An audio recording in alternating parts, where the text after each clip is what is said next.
Wedding colours పెళ్లి కళ వచ్చేసిందే బాల. పూర్తి వివరాలకు చదవండి రేపటి సాక్షి దినపత్రిక.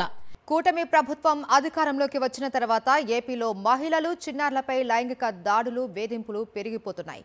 తాజాగా ప్రకాశం జిల్లా కారుమంచి గ్రామంలో దారుణ ఘటన వెలుగు చూసింది. 4వ తరగతి బాలికపై సుధాకర్ అనే ఉపాధ్యాయుడు అత్యాచార యత్నానికి ఒడిగట్టాడు. చిన్నారి మర్మాంగవ్యంపై చేతులతో గాయాలు చేయడంతో తీవ్ర రక్తస్రావానికి గురైంది. రక్తం మరకలపై చిన్నారిని తల్లిదండ్రులు ప్రశ్నించడంతో అసలు విషయం వెలుగులోకి వచ్చింది. దీంతో విషయం బయటకు పొక్కకుండా పోలీసులు మధ్యలో ఉండి రాయబారం నడిపించారు.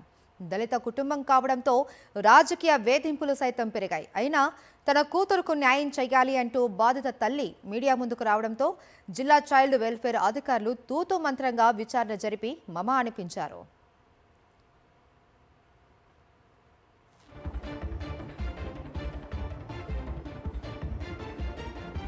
కూటమి ప్రభుత్వం అధికారంలోకి వచ్చిన తర్వాత ఏపీలో మహిళలు, చిన్నారులపై లైంగిక దాడులు, వేధింపులు పెరిగిపోతున్నాయి.